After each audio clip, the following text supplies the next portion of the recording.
Assalamualaikum warahmatullahi wabarakatuh. Bismillahirrahmanirrahim. Alhamdulillah. Alhamdulillahi ala fadlihi wa ala ihsani. Wa asyhadu an la ilaha illallah wahdahu la syarikalah. Yastawi indahu ma fi sirril abdi wa i'lani.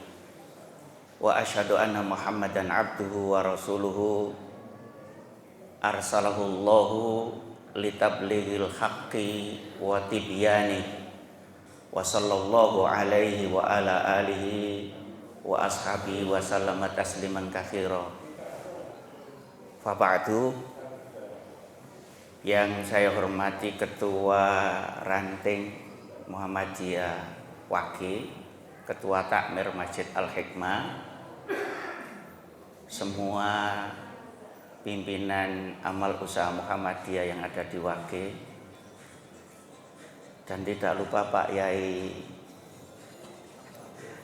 Sam'un, beliau adalah guru saya juga. Pas beliau datang wisin aku penceramah yang aslinya, tapi ya sudah kadung dijadwal, mau apa lagi. Bapak Ibu jamaah yang juga saya muliakan, alhamdulillah kita bisa bertemu di tempat yang penuh barokah ini insya Allah. Saya tadi lihat foto saya itu sampai di jalan itu sudah saya lihat Pak Samun, khawatir dipasang untuk jalan sangat caleg. Jadi hari-hari ini kalau saya diminta panitia aku mesti minta foto, iku wedi oleh dipasang di pinggir jalan. Bapak Ibu yang dirahmati Allah, pertama patut kita bersyukur kepada Allah SWT.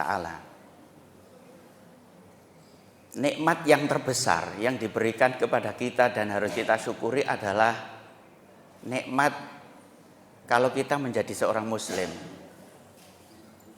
Sudah tahu alasannya kenapa menjadi seorang muslim dan wajib mensyukuri dan harus mensyukuri. Karena itu menjadi nikmat terbesar. Jawabannya adalah kita mendapatkan nikmat dengan memeluk agama Islam itu tidak susah payah. Lahir procot sudah muslim. Jenengan bayangkan Nabi Ibrahim alaihissalam. Nabi Ibrahim itu ketika diangkat menjadi nabi, kepingin bapaknya memeluk agama yang dibawa Ibrahim. Itu tidak berhasil. Nabi Nuh alaihissalam ketika dijadikan nabi, walaupun umur beliau panjang 950 tahun, itu kepingin anaknya loh menjadi muslim, nggak berhasil. Nabi Muhammad Shallallahu Alaihi Wasallam punya paman yang melindungi beliau dari ancaman orang kafir Quraisy. Kepingin kalau pamannya itu memeluk Islam, itu tidak disetujui oleh Allah. Itu kelasnya Nabi. Kita kelas begini saja sudah dijadikan oleh Allah sebagai orang muslim, itu kenikmatan yang besar. Itu tidak disyukuri kan kebacut. Gitu loh. Kedua, kenikmatan yang besar adalah karena kita itu disayang oleh Allah. Indikatornya kalau kita disayang oleh Allah itu mudah merespon melakukan kebaikan. Oleh karena itu kalau di dalam hati kita itu ada rasa ingin melakukan kebaikan, jangan direm. Jangan direm. Ketika kita keluar rumah, punya uang 2.000 mau disedekahkan, itu menunjukkan kalau saat itu Allah menyayangi kita juga. Itu aja direm. Kasihkan orang. Mana buktinya kalau indikator kita itu mudah melakukan kebajikan itu adalah berarti disayang oleh Allah. Rasulullah sudah mengatakan, Innallaha yu'tid dunya ila man la yuhibbu wa man yuhibbu. Wa la yu'tid dina illa man yuhib. Faman a'tad dina faqad ahabbahu. Allah kalau memberi harta benda itu ndak pandang bulu. Orang yang dicintai pun diberi, orang yang tidak dicintai pun diberi. Kalau masalah duniawi. Tapi untuk masalah agama itu tidak diberikan kepada orang yang dicintai. Maka barang siapa yang merasa sudah memiliki agama, ketahuilah bahwa kita itu dicintai oleh Allah. Berarti harus los.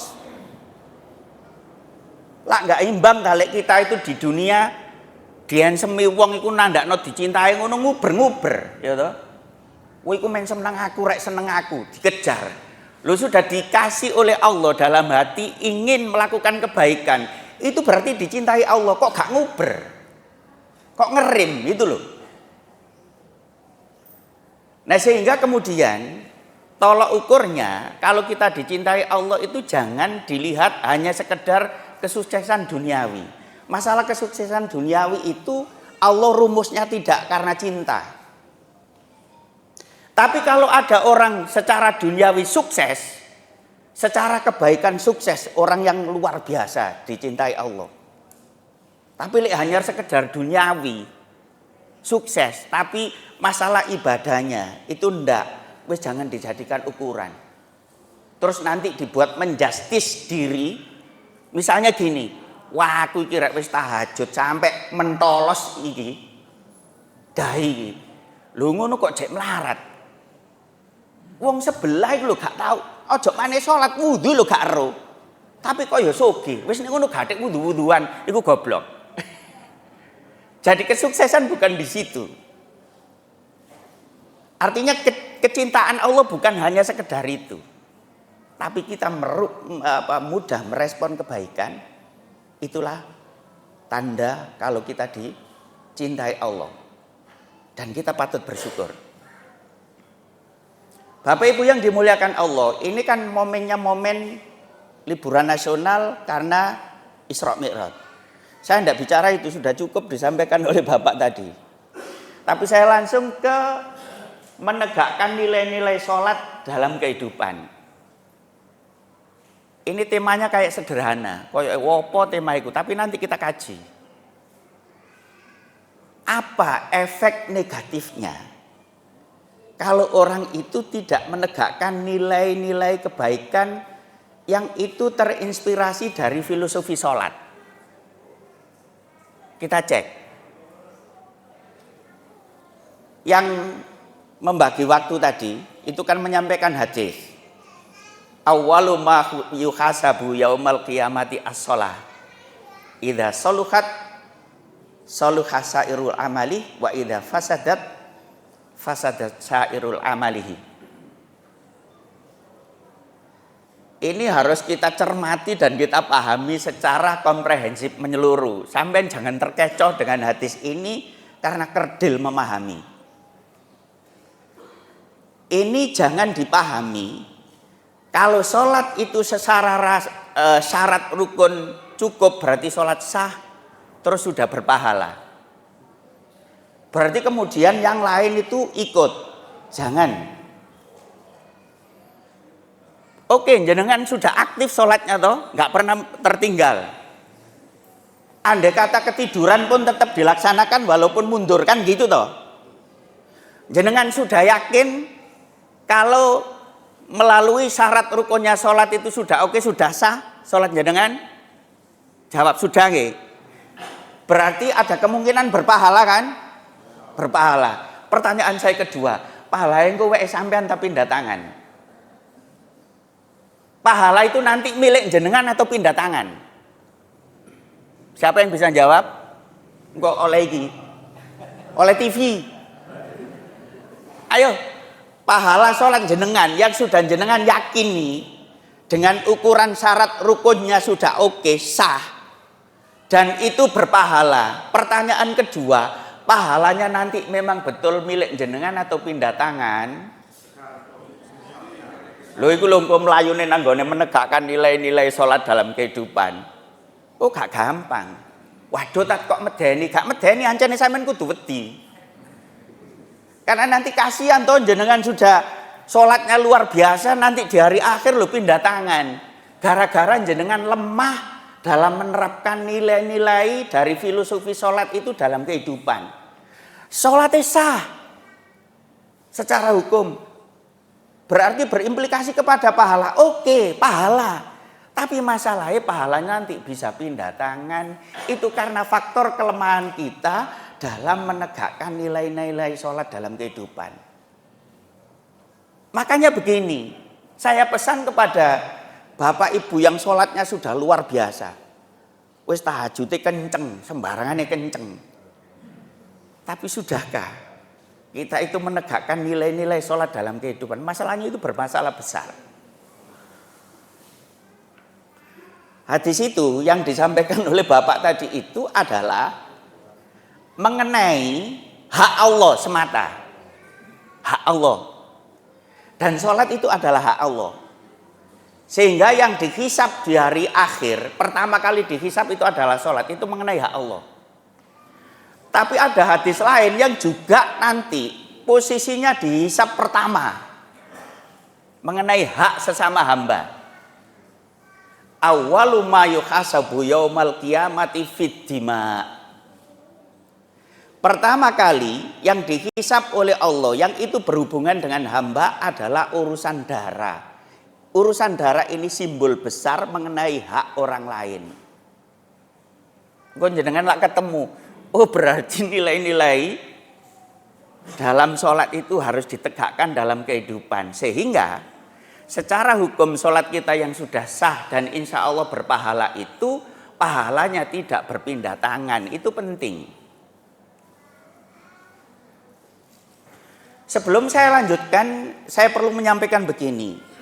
Di akademisi itu biasa berbicara masalah penelitian tentang negara mana yang paling islami kehidupannya. Indikatornya bukan ideologi, tapi penegakan nilai-nilai keislaman dalam kehidupan. Ideologi nanti kan dilihat KTP-nya, siapa yang penduduknya mayoritas muslim berarti ranking tinggi kan begitu. Tapi bukan di situ domainnya. Domainnya adalah dilihat dari implementasi nilai-nilai kehidupan, nilai-nilai Islam dalam kehidupan, atau penegakan nilai-nilai Islam dalam kehidupan. Lho ngono ku hasil tertinggi ku malah Irlandia. Nggih Pak Yai sampun nggih. Irlandia. Penelitinya adalah namanya Hussein Askari. Dan itu di universitas terkemuka di Amerika. Irlandia.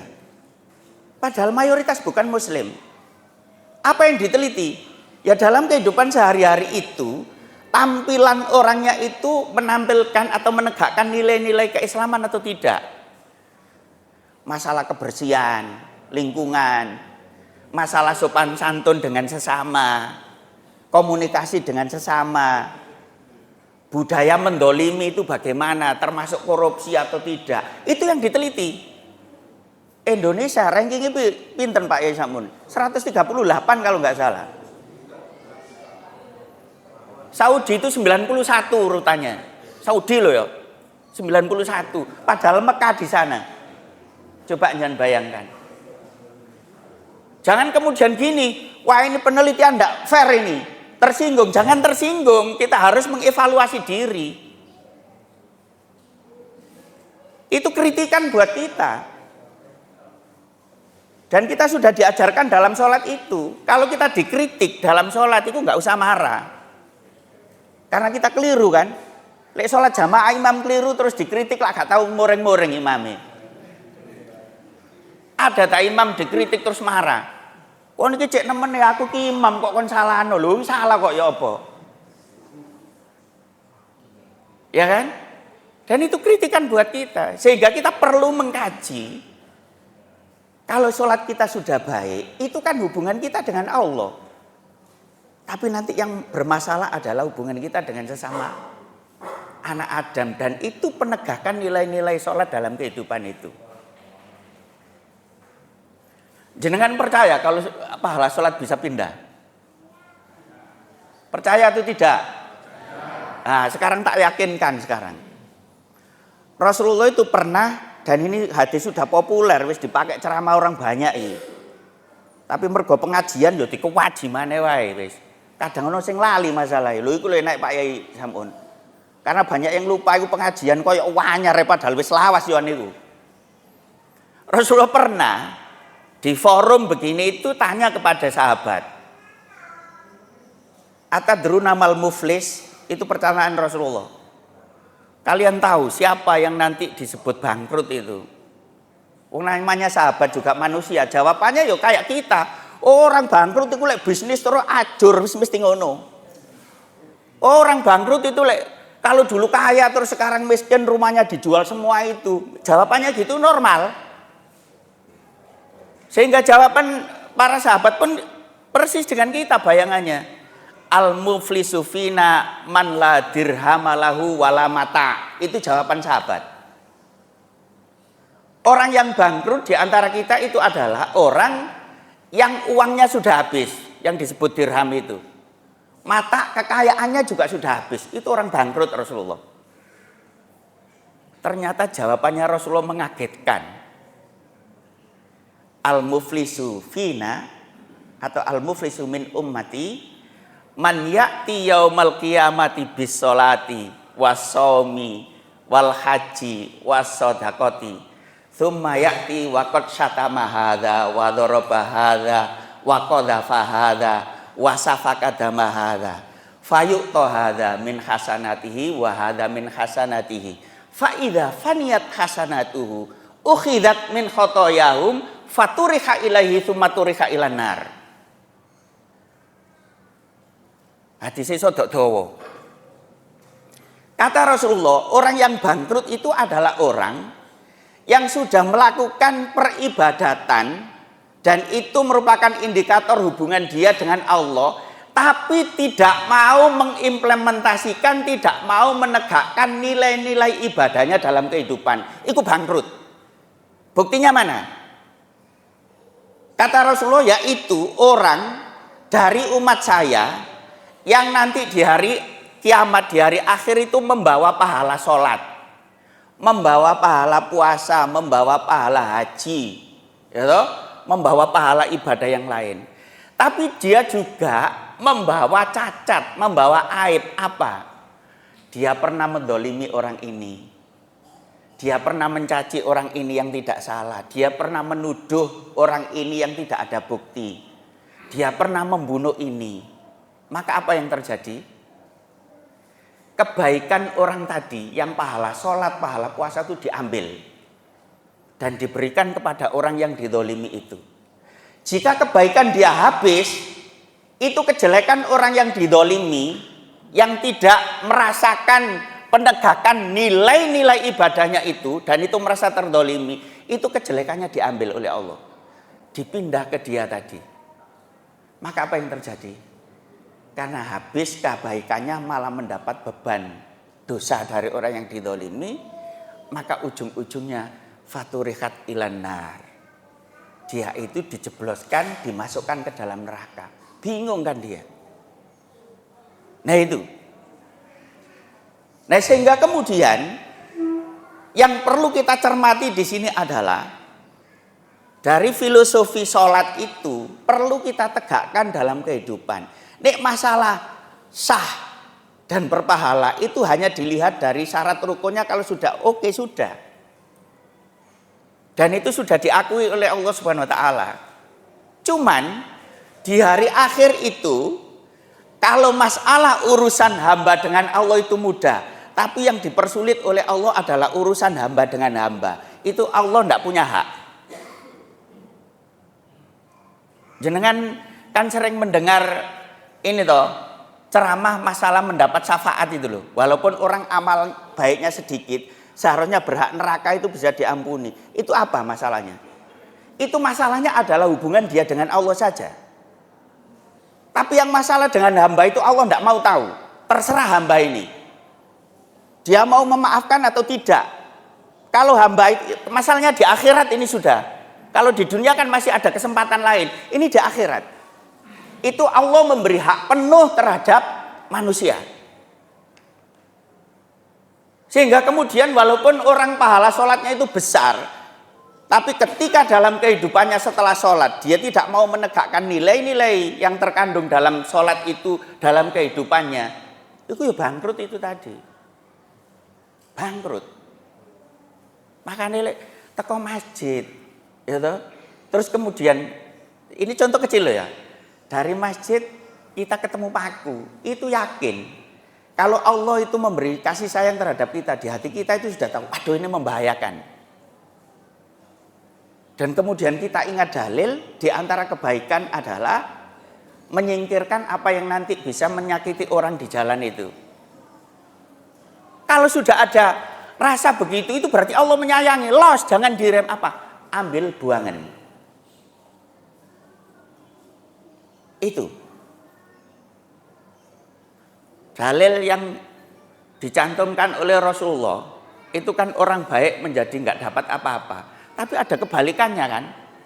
Dan itu kita perlu cermati bahwa itu faktor dia mau menegakkan nilai-nilai keislamannya. Apakah nilai-nilai yang terkandung dalam sholat dan seterusnya. Contohnya, dan itu populer.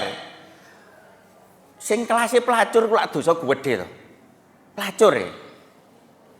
Tapi ada riwayat pelacur lo bisa masuk surga. Itu apa masalahnya? Apa masalahnya? Nah, memberi minum anjing itu apa? Bentuk ibadah apa itu? Kasih sayang. Dan itu adalah penegakan nilai-nilai keislaman. Kalau dihubungkan di sholat, ya filosofi dari sholat itu. Logi itu menjadi penyebab. Kenapa itu dinarasikan oleh Rasulullah SAW melalui sabdanya? Biar dipahami umat. Orang itu jangan fokus semata-mata hanya ibadah yang hubungannya antara dia dengan Allah. Perhatikan sosial. Perhatikan sosial. Saya saat ini hampir tuntas membaca buku judulnya Al-Haya Ba'dal Maut. Kehidupan setelah mati. Dan itu saya jadikan ceramah rutin membaca buku itu. Saya mendapatkan ilmu banyak dari buku itu tentang nanti bagaimana di hari akhir itu. Di antaranya ada begini. Nanti di hari akhir itu ada orang baik. Secara hubungan antara dia dengan Allah. Berarti hubungan vertikal. Baik, wis ta. Tapi dia pernah membunuh orang. Tapi dilihat itu, waduh ibadahnya tidak adanya ini. Pernah membunuh orang. Nah di hari akhir itu, ketika yaumul hisab, itu pembunuh ini dibawa oleh orang yang dibunuh. Dibawa ke hadapan Allah Subhanahu Wa Taala. Lalu orang ini mengadu. Dia bilang, ya Rob, sal hadza lima qatalani. Wahai Tuhan, tanya dia, kenapa membunuh saya? Karena membunuhnya tidak hak. Membunuh hak itu termasuk kisos, itu hak. Tapi ini membunuh tidak hak. Itu diputusi oleh Allah. Terus kamu minta apa? Ya berarti harus diputuskan karena dia membunuh saya tanpa salah. Maka harus ada keputusan. Apa keputusan Allah? Ya berarti ambil kebaikan dia semua. Kalau kebaikannya habis, keburukanmu tak kasihkan dia. Lalu secara matematika, penilaian ibadah orang ini seharusnya masuk surga. Tapi dia punya cacat implementasi nilai-nilai ibadahnya dalam kehidupan. Dia merugikan orang lain, membunuh itu. Itu belum bisa masuk neraka. Tapi di dalam buku itu, untungnya cerita ini begini lanjutannya. Lalu si orang yang menuntut haknya itu melihat ke atas begini dan di sana ada level surga yang menarik. Terus orang ini tanya, itu apa ya Allah? Itu surga. Waduh luar biasa. Terus orang ini tanya, bagaimana saya bisa mendapatkan surga itu ya Allah? Dijawab oleh Allah, ya kamu harus membeli. Bagaimana cara membelinya? Jika kamu mau memaafkan orang yang kamu ambil kebaikannya itu. Dan tadinya dia sebenarnya ahli surga, tapi karena kebaikannya kamu ambil itu menjadi ahli neraka. Kalau kamu mau memaafkan, berarti kamu mendapatkan surga itu. Level itu. Ada level-levelnya kan? Maka apa jawaban orang? Ya Allah, saya memaafkan saudara saya ini. Lalu Allah bilang, kalau gitu gandenglah tangannya. Maka tangan orang itu digandeng dan diajak masuk surga itu. Lho yuk dewek ketemu wong ngono, nek ketemu wong sing kenceng, wis gak ngurus banjungkel bandak ya apa sampean. Karena di akhirat itu sudah Allah ndak punya kuasa. Ndak punya. Kalau sudah hubungannya sesama hamba. Maka kemudian materi tentang orang nanti bisa jadi masuk neraka dulu lalu dimasukkan surga, itu urusannya hanya dia dengan Allah dosanya. Tapi ada dosa, artinya interaksi dengan sesama itu lemah. Itu loh yang menjadi masalah. Dan Allah tidak punya hak, itu diserahkan kepada orang itu. Nah maka di hadis yang bangkrut itu tadi begitu. Jadi walaupun dia membawa pahala sholat yang luar biasa, tahajud oke, macam-macam oke, tapi karena dia punya ciri implementasi nilai-nilai sholat itu tidak didekatkan dalam kehidupan sehari-harinya, sehingga orang sekitar itu merasa terdolimi, itu bahayanya pahala sholatnya bisa pindah. Ya apa? Nah oleh karena itu kalau kita sudah bagus sholatnya, imbangi dengan penegakan nilai-nilai sholat itu. Loh wong di sholat loh kita sudah menggebu-gebu komunikasi dengan Allah. Ihdinas siratal mustaqim, siratal ladzina an'amta 'alaihim ghairil maghdubi waladdallin. Ya Allah, tunjukkan saya jalan yang lurus, yaitu jalan orang-orang yang Engkau beri nikmat. Nikmat yang dimaksud adalah orang yang dicintai Allah. Dan orang yang dicintai Allah itu adalah mudah melakukan kebaikan, sulit melakukan kesulitan. Dan jangan engkau tunjukkan saya kepada jalan yang engkau murkai. Orang yang dimurkai itu sulit melakukan kebaikan, mudah melakukan kejelekan. Lah kalau dalam kehidupan sehari-hari kita itu sudah dikasih rasa oleh Allah dalam hati. Waduh ini baik ini, segera laksanakan. Ini salah, segera tinggalkan. Itu berarti kita sudah diberi petunjuk.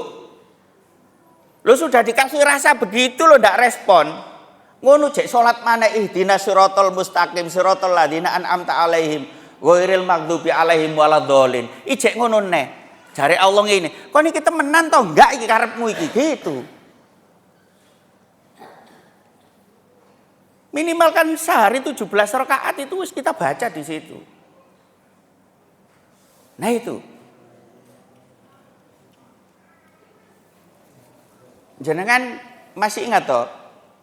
Ukuran baik dan tidak baik itu kan Rasulullah ketika ditanya itu jawabannya kan singkat. Singkat toh. Jadi ada orang tanya, "Ya Rasul, ini baik atau tidak?" Iku gak dalil dawa angger ayat, angger hadis disebutkan oleh Rasulullah, tapi singkat. Istafti qalbak. Untuk ngukur ini baik atau tidak, mintalah fatwa hatimu. Apa maksudnya nek menurut jenengan? Engko ono hadiahe. Apa maksudnya? Ayo. Lu kok disuruh minta fatwa hati lho apa? Hati bisa dalil toh. Ternyata sederhana. Orang itu sudah dipasang oleh Allah satu aplikasi dalam jiwanya itu bisa mendeteksi kalau ini jelek, ini baik, dan itu dari rasa. Percaya atau tidak? Saya tanya, misalnya di depan saya ini ada pencuri. Ada pencuri. Terus kemudian saya tanya, sing nyolong awakmu ya? Pertanyaannya, ini masalah hati loh ya. Dia langsung bintang. Oh iya, aku sing nyolong. Apa nutupi? Nah, siapa yang berfatwa untuk menutupi itu? Hatinya. Kenapa dia menutupi? Takut ketahuan. Jadi kita itu bukan karena faktor malu loh ya. Bukan karena faktor malu. Kita kalau melakukan sesuatu, kemudian takut diketahui orang, dan itu bukan karena faktor malu, ketahuilah bahwa yang akan kita lakukan itu merupakan hal yang tidak baik. Itulah komus yang disampaikan oleh Rasulullah, istafti kolbak itu di situ. Bukan karena rasa malu. Lek faktornya rasa malu, walaupun perbuatan baik, ya ditutupi rek. Ya kan? Ya contoh misalnya, masa kita habis kumpul istri diceritakno iku lak mergo rasa malu tok to, walaupun itu baik, walaupun itu ibadah. Tapi non karena faktor malu, kalau hati kita sudah menolak, wis mesti itu jangan. Wis mesti ini tidak baik. Wong yang belum jelas hukumnya, yang disebut subuhat itu saja, itu hati kadang masih tanya kok. Iki mau wek sapa rek? Contoh, jenengan ke pasar pagi-pagi, terus pintu sampean tutup, pintu pagar. Habis itu ada berkat satu ini dicentelkan di pintu.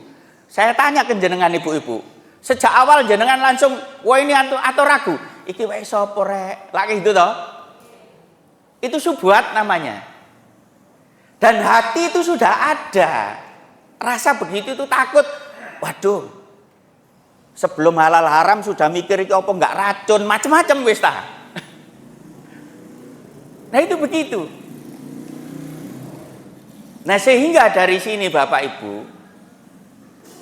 dari komus yang disampaikan Rasulullah SAW itu, kalau memang di dalam hati kita itu sudah ada rasa ini tidak baik, jangan dilakukan.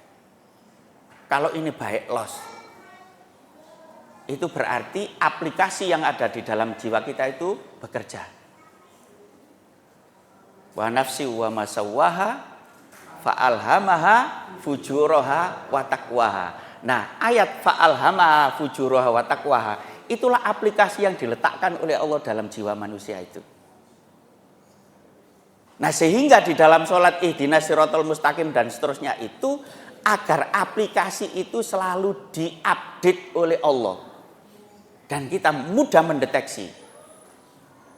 Sehingga bentuk kalau itu sudah di-ACC oleh Allah dalam rangka kita berdoa, di dalam sholat di surat Fatihah itu, kalau sudah ada rasa ingin melakukan kebaikan, segera lakukan, segera tegakkan nilai-nilai yang ada dalam sholat itu.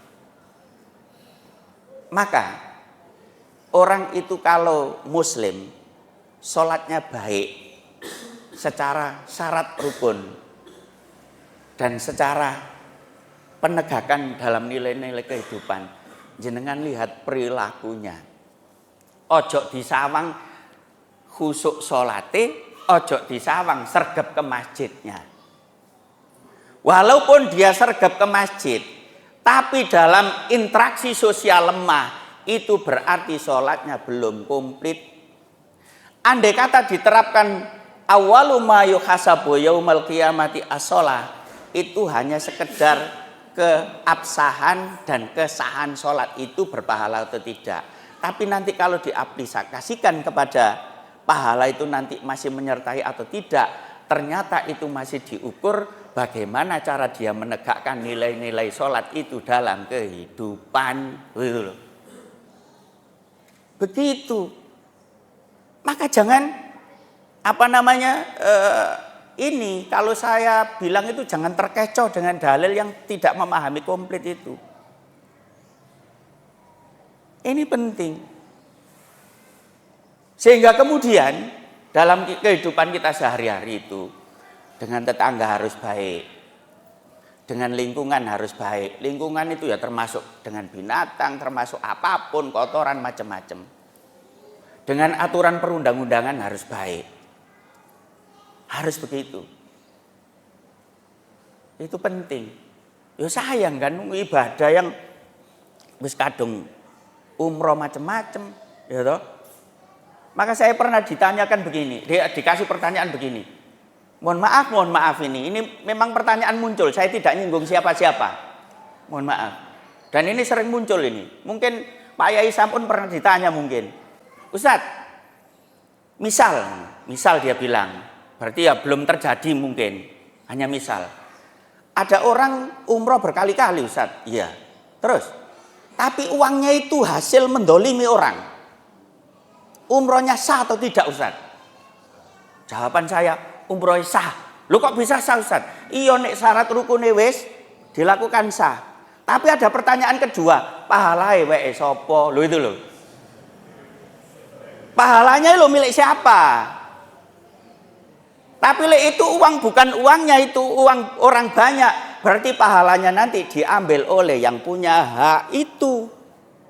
Lah berarti kalau gitu apa Ustadz nilai umrohnya? Ya nilai rekreasi tok. Jawabanku gampang. Wono maneh sing nggergetno Pak Yai sampun. Pas masalah bakas apa sing nilai salat iku. Di antaranya koyo ndek surat Al-Ankabut ayat piro 45 ta iku. Inna sholata tanha 'anil fahsya wal munkar. Bahwasanya salat itu nilainya adalah bisa mencegah dari perbuatan yang keji dan mungkar. Ngono ono sing koyo cerdas takone. Ustaz, saya tanya, kalau saya sudah tidak melakukan perbuatan keji dan mungkar, berarti saya boleh meninggalkan sholat. Cerdas cah bocah iki ngono. Koyoke gurune gak iso jawab, ya tak jawab singkat. Apa jare sampean ngono? Kan di ayat itu begini Ustaz. Sholat itu nilai positifnya adalah bisa mencegah dari perbuatan keji dan mungkar. Saya ini sudah jadi orang baik Ustaz. Sudah nggak melakukan keji, nggak melakukan mungkar. Berarti saya boleh nggak melakukan sholat. Jawaban jenengan apa? Berhadiah. Ayo. Apa jawabannya? Berhadiah nggih? Lho, wis sampean hitung ta mau wae sapa iki? Lah durung sih. Ayo berhadiah. Apa jawabnya? Jawabnya apa? Dia sudah tidak melakukan perbuatan keji dan tidak melakukan perbuatan mungkar. Berarti saya boleh meninggalkan sholat. Jawabnya apa? Loh, ndak boleh gak nrimo dek. Wong balik maneh nang ayat Kenapa ndak boleh wong sholat itu tanda anil faksa wal mungkar? Dan saya sudah tidak melakukan perbuatan keji dan mungkar. Kenapa ndak boleh? Masih gitu dia bulet. Wong cerdas ya dek. Jawabannya apa?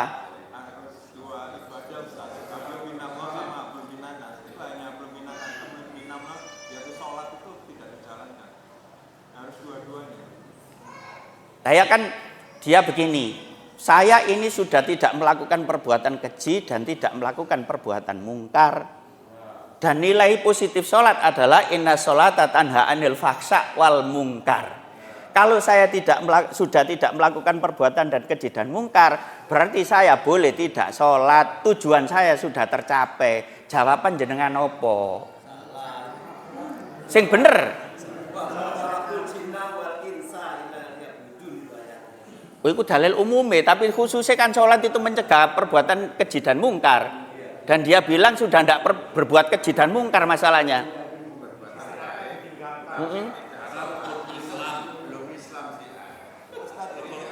Itu mungkarnya kepada keji dan mungkarnya pada manusia, tapi dia melakukan keji dan mungkar pada Allah. Apa? Yang tidak sholat tadi itu. Ya, agak mirip ini. Jawaban saya waktu itu singkat. Sampean bilang sudah tidak melakukan perbuatan keji dan mungkar dan tidak sholat, berarti sampai masuk dalam perbuatan kemungkaran yang lebih besar, yaitu meninggalkan sholat itu. Gitu. Apa? Lek gak sholat berarti murtad. Lah ya mungkar gede toh. Nah itu harus kita pahamkan. Kaum liberalis itu sudah begitu Pak. Sampai gak percaya. Jadi kaum liberalis itu kadang dia apa ya? Cara melihat hukum itu dari dasar filosofinya. Dasar filosofi itu usul fikih ilah. Penyebab ini nggak boleh itu apa gitu. Penyebab ini harus dilakukan itu apa. Contoh, penyebab minuman khamr itu diharamkan apa? Penyebabnya. Penyebabnya apa khamr diharamkan? Marodorotnya apa? Mabuk kan? Nah, kaum liberalis ngene. Lek aku ngombe gak mabuk. Ayo. Lek aku ngombe tapi gak mabuk. Berarti lah gak apa-apa.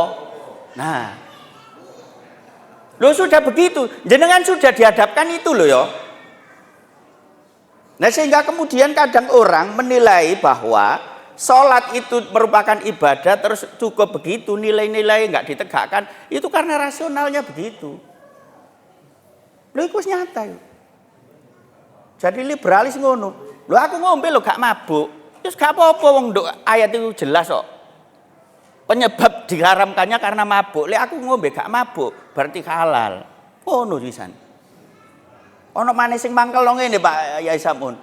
Iku lak turune nduk negara Arab. Negara Arab iku panas. Nek minum khamr iku panas, panas ketemu panas gak oleh. Tapi lho nduk kono puncak adem ya kudu ngombe khamr ngono gak kurang wajar ta ngono. Aduh. Ya senasib dhewek lah diuripno nduk nggone budaya sing wis ngene iki. Loh itu kita harus siap itu menjelaskan begitu. Nah oleh karena itu Bapak Ibu yang dirahmati Allah, kalau sholat kita itu sudah bagus secara syar'i, syarat rukunnya sudah oke, jangan lupa menegakkan nilai-nilai yang terkandung dalam sholat itu dalam kehidupan kita, biar nanti pahalanya tidak pindah tangan. Sayang loh ya. Dan itu bisa kecewa jenengan. Apa dalile sahih Ustaz? Sahih wis tak kaji ku. Itu loh. Sehingga nanti orang itu, aduh, ya apa rek ibadah sakmono lawase kok pindah kok yutun. Ya kan?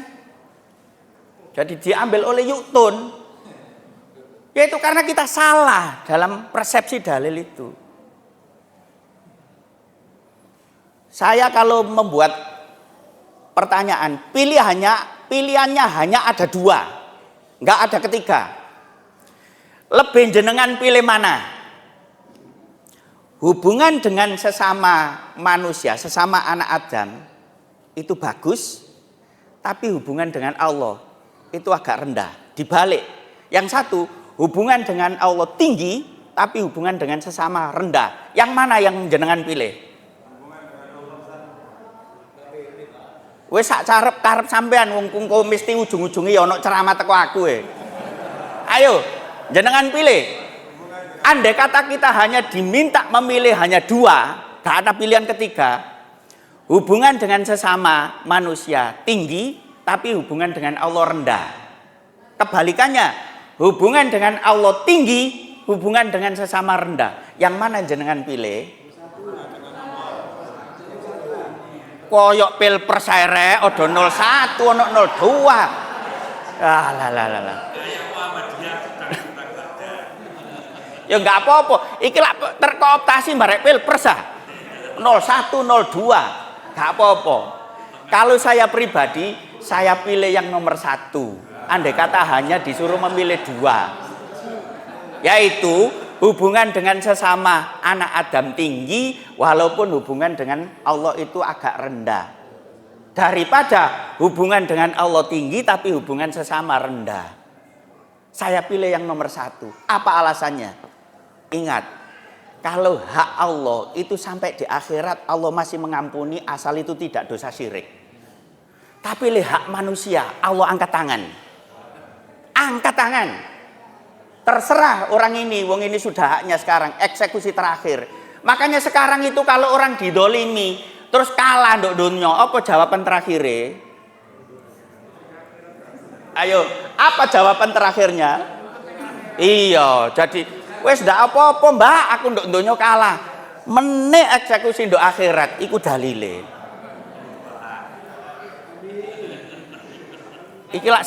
Iki aku ceramah sholat, ojo dirubah nang kampanye. Begitu Pak Bu. Nah sehingga kemudian dari pelajaran Isra Mi'raj yang itu perintah utama adalah sholat. Jangan lupa sholat ditegakkan, nilai-nilai sholat juga harus ditegakkan di muka bumi. Lek enggak bisa jadi tidak sempurna. Andai kata sholat itu sah berpahala, pahalai pindah tangan, gitu loh. Makanya kita harus cerdas, mikir dewe-dewe. Waduh rek, salatku wis apik rek. Tapi hubunganku sesama apik apa ndak ya? Dengan lingkungan apik apa ndak ya? Apakah saya masih mendolimi orang atau tidak ya? Itu harus dicermati. Lho untungnya lho Pak Yai sampun nggih. Nduk Indonesia iku ana budaya riyoyoan iku mbuh di sepuro temen mbok enggak. Aku nek ngarani gak sepiro di sepuro ya Pak sampun. Iki aku sering ceramah tak kayak contoh. Hidup di Indonesia itu jangan dijadikan momentum Idul Fitri memaafkan itu jadi ujung tombak terakhir berarti gak duwe dosa. Iku koyo budaya tok. Sampeyan kepengin bukti? Tak buktekno ya. Lek iku gak temenan. Ana wong nyolong sepeda. Pas poso-poso, ada orang beli sepeda motor baru, dicuri sama tetangganya. Tapi yang punya ndak tahu, dicuri. Habis itu pas Idul Fitri yang mencuri datang, silaturahim, salam-salaman. Yuk, salahku sampean sepuro. Oh iya nak, podo-podo ngono. Wis selesai. Iku mau tonggo kanan sing nyolong, tonggo kiri silaturahim. Nang sing dicolong sepeda iku mau. Jadi silaturahim kepada rumah yang sepedanya dicuri. Juga begitu. Mbak, maafkan saya. Iya sama-sama. Ditambahi, Mbak, sepeda motor kemarin sudah ketemu belum? Oh, kalau tahu yang nyuri tak injek-injek lo padahal mau wis njaluk sepuro. Ya apa sampean? Ya apa? Lah itu kan budaya berarti. Nah, itu jangan dijadikan alasan bahwa dosa kita selesai. Lek mau menyelesaikan dosa itu harus fair. Ketika minta maaf itu. Gitu. Makanya ini perlu saya ceramahkan iku. Lho Indonesia iku ada gawe rumus sakarepe dhewe. Nyolong diakeh-akehno. Mbok lewat nyolong piye, pokoke sing penting katahe besar nyolong lah. Teknis nyolong lah macem-macem. Ono nyolong gawe tanda tangan, ono nyolong gawe wis terserah ngono. Tapi komus besare nyolong. Terus mari ngono, gak apa-apa menere yo aku tak njaluk sepuro. Nah nek kasus ngono iku mau ya apa? Wong sampean ndak tondo, kita ndak bilang ya toh.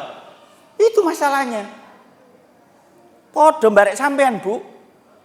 Bojone digodho wong digowelek gak nemokno sapa sing nggodho. Sing nggodho lho riyo njaluk sepuro. Mbak, asal aku sampean sepuro. Iya, Mbak, wis ndewek kudu sabar wis ngono ngomonge enak. Lho ditakoni kancae, Mbak, sing nggodho bojo sampean wingi ketemu. Oh, sampai kapan pun tak ide-ide.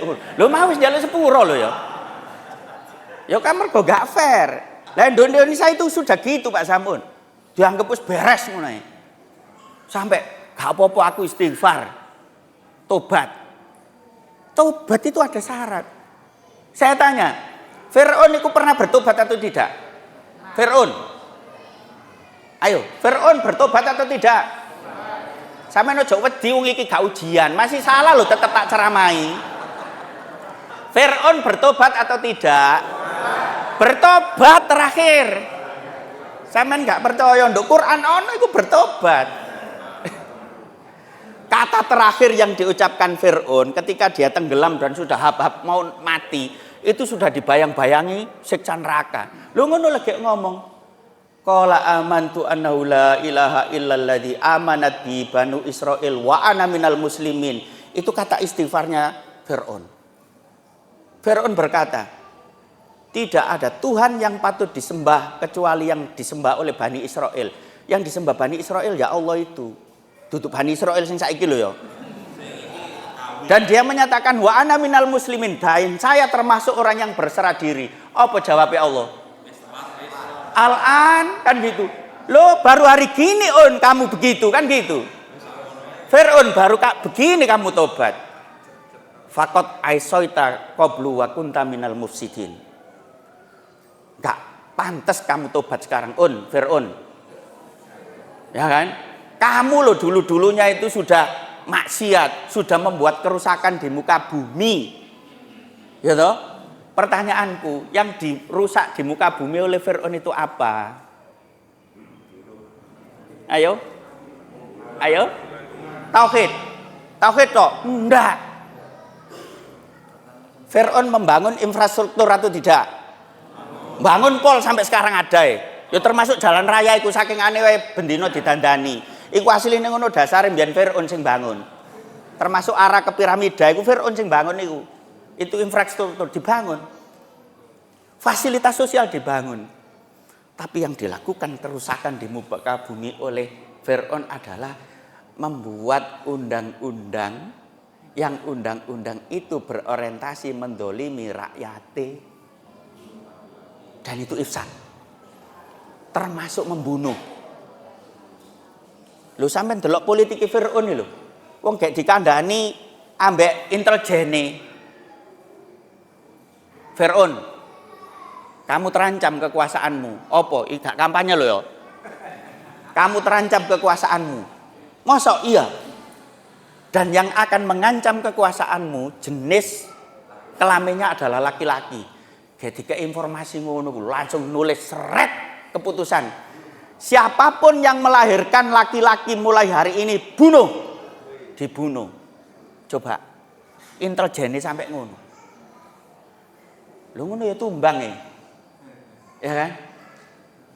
Itu karena nilai-nilai kebaikan yang diturunkan oleh Allah tidak ditegakkan.